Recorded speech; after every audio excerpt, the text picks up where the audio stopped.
Hello दोस्तों, नमस्कार। संगीत के इस नए कड़ी में आप लोगों का दोस्तों बहुत-बहुत स्वागत है। तो कैसे हैं आप लोग दोस्तों? उम्मीद है कि आप लोग बहुत ही अच्छे होंगे। दोस्तों आज प्रश्न हम लोग देखेंगे 101 नंबर से, यानी कि 100 प्रश्न जो है हम इससे पहले 3 सीरीज़ में दोस्तों करवा चुके हैं और यहाँ पे जो देखेंगे हम लोग ये चौथा सीरीज़ हम लोग देखने वाले हैं। क्योंकि ये इसलिए दोस्तों सीरीज़ में आप लोग के लिए करवा दे रहे हैं क्योंकि यहाँ से जो है प्रमुख संगीतज्ञों के बारे में दोस्तों प्रश्न पूछे जाते हैं और यहाँ पे हम आप लोगों को बता रहे हैं उनसे संबंधित जो अवार्ड है, उनके जो घराने हैं, उनके जो गुरु हैं, दोस्तों तो ये जो उनका जन्म कब हुआ, तो ये सभी सारा चीज़ जो है हम बता रहे हैं आप लोग को इसलिए क्योंकि यहाँ से दोस्तों प्रश्न जो है पूछा जाता है। ठीक है? तो चलिए आप लोग बने रहिएगा हमारे साथ अंत तक क्योंकि आज भी जो जितने भी संगीतज्ञ हैं वो बहुत ही इंपॉर्टेंट है आप लोगों को एग्ज़ाम के दृष्टिकोण से। इसका एक और सेशन आएगा दोस्तों, उसमें भी आपके जो इंपॉर्टेंट जो संगीतज्ञ हैं उसके बारे में और कुछ छूटा हुआ है, उनके लिए भी हम इसमें कवर कर लेंगे। ठीक है? तो चलिए हम लोग देखेंगे अभी। अब अभी हम लोग देखने वाले हैं 101 नंबर से प्रश्न हमारा क्या पूछ रहा है दोस्त कि सुहासिनी कोराटकर का जन्म कहाँ हुआ था? दोस्तों देखिए सुहासिनी कोराटकर का जन्म जो है, ये जो है प्रमुख संगीतज्ञ हैं, इनका जो जन्म पूछा जाता है ये कहाँ हुआ था? दोस्तों इसका जवाब क्या हो जाएगा? इसका जवाब हो जाएगा दोस्तों आपको आप लोगों के लिए क्या हो जाएगा? महाराष्ट्र। इनका जन्म दोस्तों महाराष्ट्र में हुआ था, इसलिए जवाब हो जाएगा ऑप्शन नंबर बी महाराष्ट्र। ठीक है? चलिए अब देख लेते हैं 102 नंबर का प्रश्न हमारा है। यहाँ पे क्या पूछ रहा है प्रश्न कि सुहासिनी कोराटकर गुरु का नाम, यानी इनके गुरु का नाम क्या है? तो इनके गुरु का नाम क्या है दोस्तों? इनके गुरु कौन हो जाएंगे? इसका जवाब क्या नियामत खां या फिर त्रिम्बकराव जेनिकर या फिर जगन्नाथ बुआ? तो इसका जवाब क्या होगा? इसका जवाब हो जाएगा दोस्तों यहाँ पे त्रिबम त्रिम्बकराव। ठीक है? त्रिम्बक राव और जनेरीकर, यही इसका सही जवाब हो जाएगा। आगे देख लीजिए दोस्तों, अगला प्रश्न हमारे क्या है? 103 नंबर का, दिल चाहता है गाओ। दिल चाहता है गाओ किसकी रचना है? ये रचना किसकी है दोस्तों? दिल चाहता है गाओ। इसका जवाब क्या हो जाएगा? इसका जवाब हो जाएगा आपका सुहासिनी कोराटकर। सिद्धेश्वरी देवी के बारे में जो बताया कि ये ठुमरी गाती हैं और घराना जो इनका बनारस माना जाता है। और किशोरी अमोणकर जी के बारे में ज़रा आप लोग कमेंट कीजिएगा कि इनका दोस्तों घराना कौन सा है किशोरी अमोणकर जी का। चलिए अब देख लेते हैं 104 नंबर का प्रश्न। यहाँ पे क्या पूछ रहा है कि सुरमणि सम्मान से किसे सम्मानित किया गया था? देखिए एक सम्मान है सुरमणि, जो कि इनमें से किसे सम्मानित किया गया था? क्या गिरजा देवी को किया गया था या सुहासिनी कोराटकर या सविता देवी? उपयुक्त में से एक से अधिक या उपयुक्त में से कोई नहीं। इसका जवाब क्या होगा दोस्त? इसका जवाब हो जाएगा आपका सुहासिनी कोराटकर को जी को सुरमणि सम्मान से सम्मानित किया गया था। ये भी याद रखना है कि सुहासिनी कोराटकर जी को सुरमणि सम्मान से भी सम्मानित किया जा चुका है। ठीक है? चलिए दोस्तों देखिए, अगर सेशन आप लोगों को अच्छा लग रहा होगा तो अगर आप चैनल पे नए हैं या पुराने हैं, चैनल को सब्सक्राइब नहीं किए मेरे दोस्त, तो सब्सक्राइब कर लीजिए क्योंकि आपके एग्जाम के दृष्टिकोण से जितने भी महत्वपूर्ण सेशन होते हैं आपको इसी चैनल पर देखने के लिए मिलता है। तो दोस्तों आप लोग सब्सक्राइब कर लीजिए और नोटिफिकेशन को ऑल पे सेट कर लीजिएगा ताकि आने वाला जितना भी सेशन होगा सारा सेशन आप लोग के पास पहुंच जाए। ठीक है? चलिए प्रश्न नंबर 105 प्रश्न है, क्या पूछ रहा है? पंडित बड़े रामदास जी किस शैली के गायक हैं? दोस्तों पंडित बड़े रामदास जी की अगर शैली की पूछा जाए कि किस शैली के गायक हैं, इसका जवाब क्या हो जाएगा? इसका जवाब हो जाएगा दोस्तों बड़े रामदास जी, तो इसका जवाब हो जाएगा ख्याल शैली के गायक हैं क्योंकि ये ख्याल के लिए जो है प्रसिद्ध माने जाते हैं। ठीक है? ठुमरी मैंने बताया गिरजा देवी, सविता देवी, सिद्धेश्वरी देवी, ये सभी कौन है? ये सब ठुमरी गायिका हैं और तराना के आविष्कारक अमीर खुसरो को माना जाता है। चलिए अब देख लेते हैं प्रश्न नंबर 106 प्रश्न पूछ रहा है कि बड़े रामदास जी का जन्म कहाँ हुआ था? दोस्तों देखिए इनके अगर जन्मों की बात कर लेंगे तो इनका जन्म कहाँ हुआ था? क्या इलाहाबाद, बनारस या बंगलौर? तो आपको इस तरह से याद रखना है कि बड़े रामदास जी तो बड़े तो बनारस। ठीक है? बड़े रामदास जी तो बनारस। ठीक है? जवाब हो जाएगा ऑप्शन नंबर बी, यानी कि बनारस में इनका जन्म हुआ था बड़े रामदास जी का। और ये क्या ख्याल शैली के गायक हैं। चलिए आगे देख लेते हैं। अगला प्रश्न है कि द्वादश चतुरंग के रचनाकार कौन है? एक है ये आपका द्वादश चतुरंग, इसके रचनाकार किनको माना जाता है? क्या हनुमान प्रसाद मिश्र या राजन साजन मिश्र या बड़े रामदास जी? दोस्तों इसका जवाब क्या हो जाएगा? इसका जवाब हो जाएगा दोस्तों बड़े रामदास जी, जो कि बनारस में जन्मे हैं। ठीक है? और अगर हम बात कर लेंगे राजन साजन मिश्र की तो इनके गुरु कौन है? गुरु हनुमान प्रसाद मिश्र हो जाएंगे। गुरु, इनके गुरु के बारे में पूछा जाता है दोस्तों, ये आपके हो जाएंगे हनुमान प्रसाद मिश्र। ठीक है? तो ध्यान रखिएगा। आगे देख लेते हैं 108 नंबर का प्रश्न क्या पूछ रहा है दोस्त कि यहाँ पे प्रश्न है कि अभागी कणाद राग के रचनाकार कौन है? एक राग है दोस्तों अभागी कणाद, इसके ये जो राग है इसके रचनाकार कौन माने जाते हैं? इसका जवाब क्या हो जाएगा? इसका जवाब हो जाएगा आपका बड़े रामदास जी, यानी कि ऑप्शन नंबर सी हो जाएगा। यानी कि जैसा कि मैंने आपको कहा कि जो भी संगीतज्ञ हैं उनसे रिलेटेड जितने भी महत्वपूर्ण प्रश्न हैं वो सारे प्रश्नों को दोस्तों हम करवा देंगे। इसका एक और अगला सेशन भी आएगा, क्योंकि अभी और भी जो बचे हुए हैं जैसे कि कुमार गंधर्व हो गए, उनके बारे में भी कुछ बताना है, किशोरी अमोणकर जी के बारे में बताना है, बलवंत राय भट्ट जी के बारे में बताना है आगे। तो वो जो प्रश्न आएंगे वो अगले सेशन में आएंगे, ठीक है। तो चलिए अब देख लेते हैं 109 नंबर का प्रश्न हमारा क्या है? सिद्धेश्वरी देवी का जन्म कब और कहां हुआ था? ठीक है, सिद्धेश्वरी देवी, देखिए अगर हम बात कर लेंगे इनका घराना दोस्तों तो बनारस, और इनका जन्म कहाँ हुआ था? तो इनका जन्म दोस्तों बनारस में ही हुआ था, लेकिन कब हुआ था? तो 1908 ईस्वी में बनारस में हुआ था सिद्धेश्वरी देवी का जन्म। और ये क्या ठुमरी से संबंध रखती हैं, ये ठुमरी गायिका मानी जाती है, ठीक है। चलिए देखिए 1897 में अगर जहाजग्राम पूछेगा दोस्तों तो ये आपको बता देना है कि इनसे ओमकारनाथ ठाकुर बताना है, ठीक है। ओमकारनाथ ठाकुर बता देना है आपको कि इनका जन्म 1897 ईस्वी में जहाजग्राम में हुआ था। आगे देखिए 110 नंबर का प्रश्न यहाँ पे क्या पूछा जा रहा है? प्रश्न है हमारा कि सिद्धेश्वरी देवी मुख्यतः किस शैली की गायिका है? इनकी शैली बताना है, जैसा कि मैंने आपको बताया, क्या ख्याल, टप्पा या फिर ठुमरी। इसका जवाब क्या हो जाएगा दोस्तों? इसका जवाब हो जाएगा आपका ठुमरी, क्योंकि ये बनारस घराने की ठुमरी गायिका है सिद्धेश्वरी देवी, ठीक है। चलिए अब देख लेते हैं आगे अगला प्रश्न है 111 नंबर का कि इनमें से कौन सिद्धेश्वरी देवी के गुरु हैं? देखिए इनके गुरु के बारे में बताना, क्या कंठे महाराज या फिर रजब अली खां या अलादिया खां।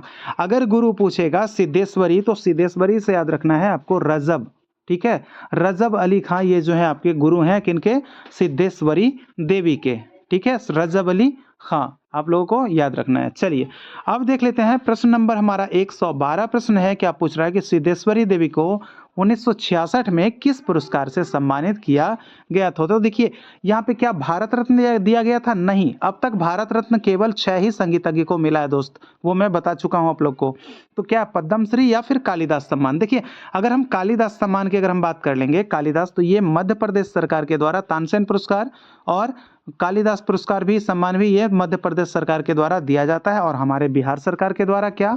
तो बिहार सरकार के द्वारा संगीत के क्षेत्र में राम चतुर मल्लिक पुरस्कार दिया जाता है, जो कि दरभंगा घराने से संबंध रखते थे व्यक्ति, उन्हीं के नाम पर जो है बिहार सरकार देती है, ठीक है। चलिए तो समझ पाए। यहाँ देखिए अब 1966 में किस पुरस्कार से सम्मानित किया गया सिद्धेश्वरी देवी को? जवाब हो जाएगा पद्मश्री पुरस्कार से सम्मानित किया गया था, पद्मश्री, ठीक है।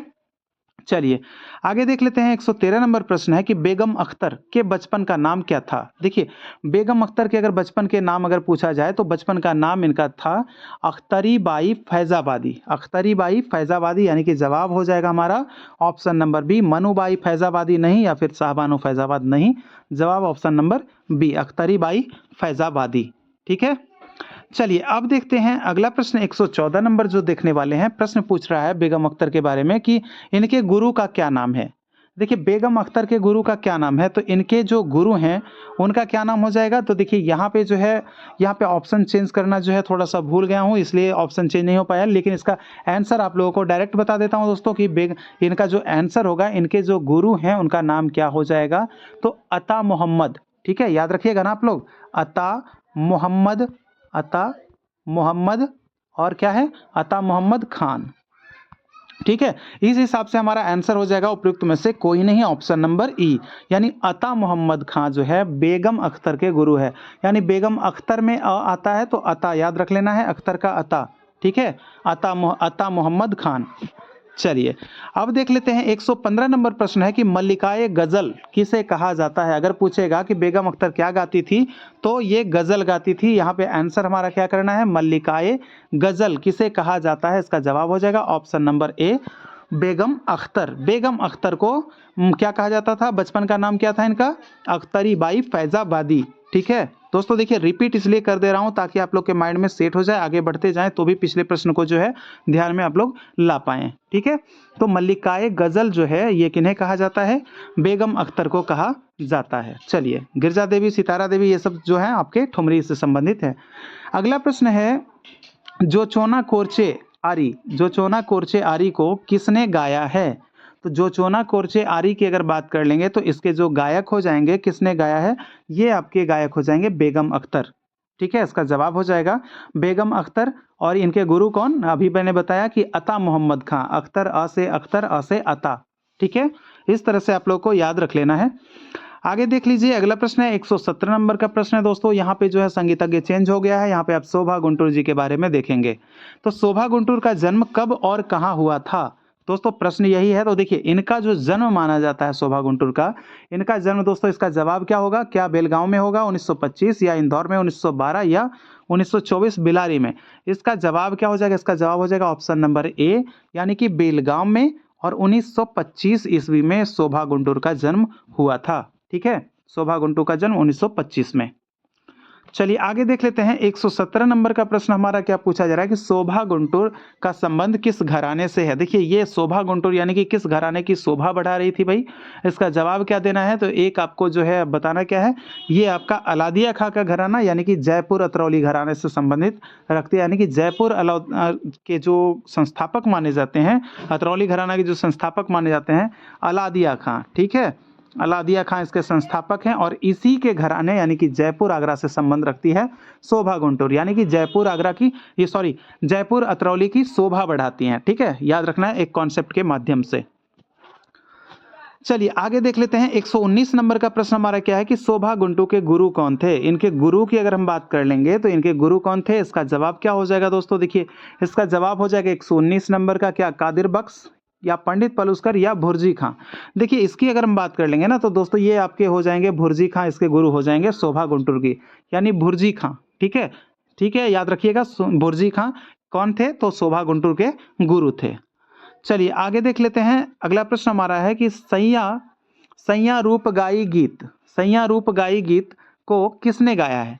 देखिए, सैया रूप, जैसे कि आपको बताया हम ऊपर में कि दिल चाहता है गाओ, ये जो है थी सुभाषिनी कोराटकर की थी, लेकिन यहाँ पे सैया रूप गाई गीत किसने गाया है, इसका जवाब क्या हो जाएगा, इसका जवाब होगा दोस्तों ऑप्शन नंबर बी, यानी कि आपके शोभा गुंटूर जी का ये गीत है, सैया रूप गाई गीत। ठीक है, चलिए आगे बढ़ते हैं, अगला प्रश्न हमारा क्या है, 121 नंबर प्रश्न, प्रसिद्ध गायिका गिरजा देवी का जन्म कहाँ हुआ था। देखिए, गिरजा देवी के अगर जन्म की अगर बात करेंगे तो गिरजा देवी का जन्म कहाँ हुआ था, तो ये आपके लिए जो है बनारस घराने से संबंध रखती है, और बनारस और काशी जो है ये दोनों कोई अछूता नहीं है, बिल्कुल दोनों का घनिष्ठ संबंध है, इसलिए जो इसका जवाब क्या हो जाएगा, काशी हो जाएगा। ये आपके यहीं से थी, इसीलिए बनारस घराने से ये संबंध रखती है। ठीक है, और दोस्तों ऐसा जरूरी भी नहीं है कि अगर बनारस में ही जन्मे तभी बनारस घराने से संबंध हो, दूर दूर के लोग भी जहाँ जाकर सीखते हैं तब उस घराने से जो है उसका संबंध हो जाता है, मतलब ऐसा कोई ज़रूरी नहीं है। ठीक है ना, तो ये आपके काशी में जन्मी है गिरजा देवी, और गिरजा देवी क्या थी, ठुमरी गायिका थी।